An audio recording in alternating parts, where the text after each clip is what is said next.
Good morning friends. कैसे हो आप लोग? बढ़िया। ठीक है फ्रेंड, आज लेंगे point number 4, types of reserve. Mainly there are two types of reserve friends. First one is revenue reserve and second one is capital reserve. जो रेवेन्यू रिजर्व है friend, which are created from revenue profit, there are three types of revenue reserve: general reserve, specific reserve and secret reserve. क्या होता है revenue reserve? तो मैंने पहले बोला friend,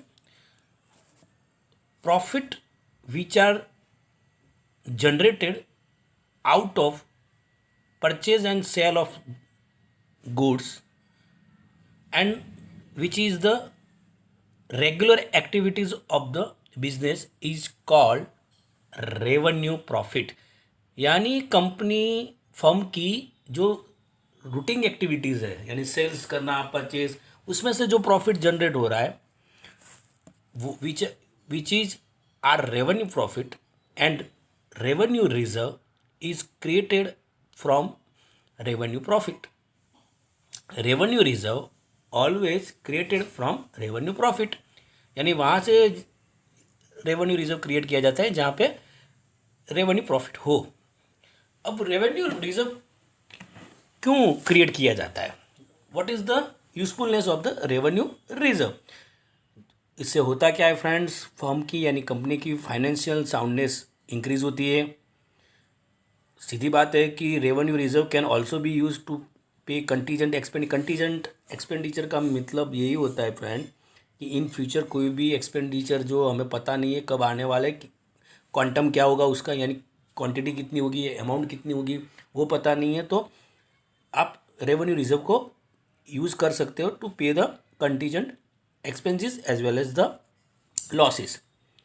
अब सीधी बात है कि there are various types of revenue reserve.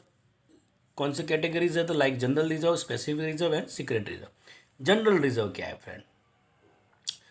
The purpose of creating general reserve is also is to be increase financial soundness of the bay, यानी फाइनेंशियल साउंडनेस इंक्रीज करने के लिए ही जनरल रिजर्व क्रिएट किया जाता है। उनका पर्पज़, यानी general reserve का पर्पज़ स्पेसिफिक नहीं होता, इन जनरल होता है, इसीलिए तो जनरल रिजर्व है। जो इन फ्यूचर जो भी कंटीजेंट एक्सपेंसेस और लॉसेस आ रहे हैं और आने वाले हैं फ्यूचर में, to meet with the contingent expenses and losses, even distribution of dividend, bonus सर इश्यू करने के लिए, फ्यूचर ग्रोथ के लिए ही जनरल रिजर्व यूज़ किया जाता है, इसीलिए तो उसको क्रिएट किया जाता है।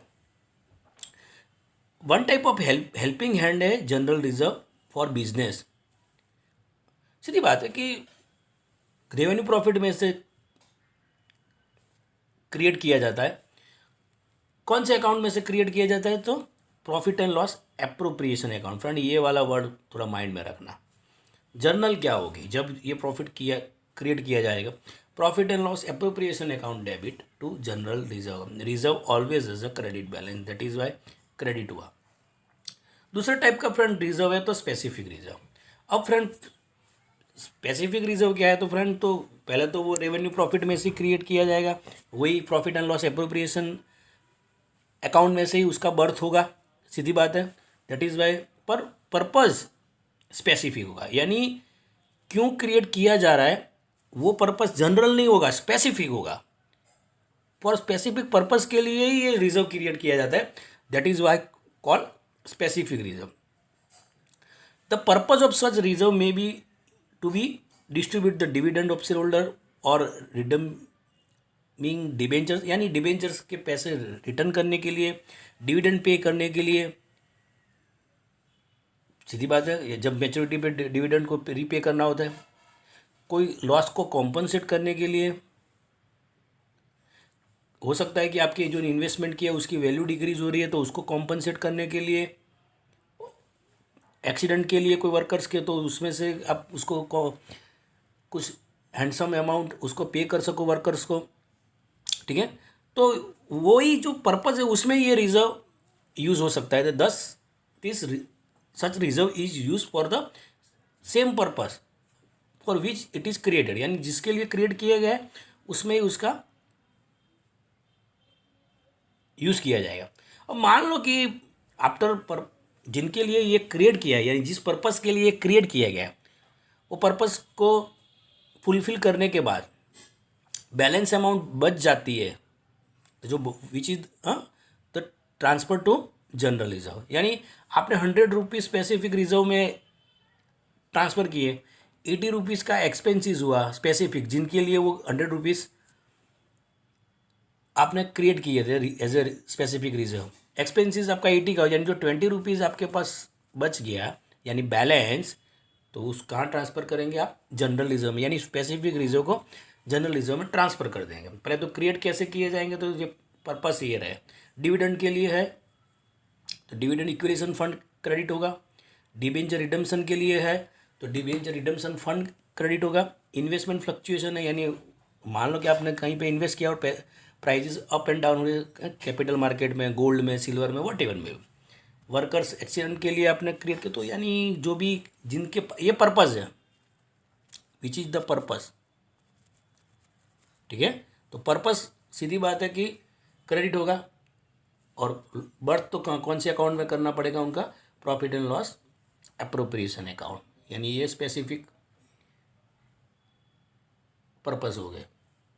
फ्रेंड यहाँ पे अब स्पेसिफिक जो पर्पस है उनको यहाँ पे एक्सप्लेन किया गया है फ्रेंड, ध्यान से। सबसे पहले डिविडेंड इक्विलेशन फंड, तो सीधी बात है कि purpose of this fund to share holders जो होते हैं उनको डिविडेंड रेगुलर बेसिस पे किया जाए। अब मान लो कि प्रॉफिट सफिशिएंट नहीं है, तो जो भी शॉर्ट अमाउंट है, यानी जो अमाउंट सफिशिएंट प्रॉफिट नहीं है, वो जो अमाउंट सफिशिएंट नहीं है, तो उसको यहाँ से डिविडेंड इक्विलेशन फंड में से ही वो अमाउंट ट्रांसफ़र की जाएगी और डिविडेंड शेयर होल्डर्स को पे किया जाएगा। दूसरा है डिबेंचर रिडम्पशन रिजर्व, तो सीधी बात है कि आफ्टर कंप्लीटिंग सर्टन पीरियड, वैसे तो कंपनी के लिए डिबेंचर लॉन्ग टर्म डेट है, अब जब उसकी एक्सपायरी होगी यानी पीरियड कंप्लीट होगा, तो उस कंपनी के पास सब स्पेसिफाइड फंड होना ही चाहिए, नहीं तो वो रिडीम कैसे करेगी, रिडीम करना यानी रिटर्न करना। तो कंपनी क्या करती है, स्पेसिफिक अमाउंट हर साल कहाँ ट्रांसफ़र करती है, स्पेसिफिक रिजर्व में, यानी वो रिजर्व का नेम क्या होगा, डिबेंचर रिडम्पशन रिजर्व, सीधी बात है। तो हर साल सर्टन अमाउंट, स्पेसिफिक अमाउंट वहाँ पे ट्रांसफ़र होती जाएगी, और स्पेसिफिक रिजर्व यानी डिबेंचर रिडम्पशन रिजर्व में अमाउंट इकट्ठा होती जाएगी, और जब उसको रिडीम करने की बारी आएगी यानी एक्सपायरी आएगी, तो सीधी बात है कि अब उसमें से आप डिबेंचर को रिडीम कर लो, ठीक है, डन। इन्वेस्टमेंट फ्लक्चुएशन फंड, तो वो भी वही है कि आपने मार्केट में, यानी कंपनी ने, फर्म ने मार्केट में इन्वेस्टमेंट किया है, तो कई बार पॉसिबिलिटी ये रहती है कि आपकी प्राइस, इन्वेस्टमेंट की प्राइजेस रिड्यूस हो जाए, पॉसिबिलिटी होती है, तो सीधी बात है, इंक्रीज़ की पॉसिबिलिटी होती है तो डिक्रीज़ की भी उतनी ही पॉसिबिलिटी होती है, डन। तो सर्टन अमाउंट हर साल कंपनी इन्वेस्टमेंट फ्लक्चुएशन फंड में ट्रांसफ़र करती है आउट ऑफ प्रॉफिट, प्रॉफिट में से ही ट्रांसफ़र होगी ना, सीधी बात है, क्योंकि रेवेन्यू प्रॉफिट में से। तो अब जब भी आप इन्वेस्टमेंट को सेल करो तो इधर आपको लॉस होगा, तो लॉस कहाँ से आपको कॉम्पनसेट करना पड़ेगा, तो वो लॉस कहाँ से आप कॉम्पनसेट कर सकते हो, इन्वेस्टमेंट फ्लक्चुएशन फंड में से, सीधी बात है, ठीक है। बैलेंस अमाउंट बच जाए तो जर्नलिज्म में ट्रांसफ़र कर लो, वो तो सीधी बात है। वर्कर्स एक्सीडेंट कॉम्पनसेशन रिजर्व और वर्कर्स एक्सीडेंट कॉम्पनसेशन फंड, वही अब सीधी बात है, created from compensate, created from profit यानी रेवेन्यू प्रॉफिट में। पर्पस क्या है कि वर्कर्स को कोई भी एक्सीडेंट हो जाए तो उसको सर्टन अमाउंट पे करने के लिए आपके पास, यानी फर्म के पास, कंपनी के पास रिजर्व पड़ा होगा, तो उसमें से उसको पे किया जा सकता है। यानी एक्सीडेंट वर्किंग आवर्स यानी ऑन ड्यूटी वर्कर्स को कुछ कंपनी में एक्सीडेंट होना चाहिए, तभी उसको कॉम्पनसेट किया जाएगा from worker accident compensation reserve which is created from revenue profit. Friend, sinking fund, अब सिंकिंग फंड वो भी एक रिजर्व है क्रिएटेड फ्रॉम प्रॉफिट। पर्पस क्या है, आपका लॉन्ग टर्म डेट है यानी लॉन्ग टर्म लायबिलिटी है, उसको रीपेमेंट के लिए आइदर इंटरेस्ट के लिए, अदरवाइज़ कोई आप फिक्स एसेट्स परचेज करना चाहते हो यानी कंपनी, तो सिंकिंग फंड में से आप पैसे ले सकते हो। सिंक यानी इकट्ठी होती जाएगी वहाँ पे। कौन कौन से हो सकते हैं कि डेप्रिसिएशन फंड, वो फिक्स एसेट को परचेस करने के लिए आप यूज़ कर सकते हो। डिबेंचर रिडम्पशन फंड, तो डिबेंचर रिडीम करने के लिए, वो तो हम एक्सप्लेन कर चुके हैं। तो friend there are various types of reserve, वो हमने डिस्कस कर लिए, ठीक है। तो ये 2 ले लिया हमने, ठीक है। कौन कौन से?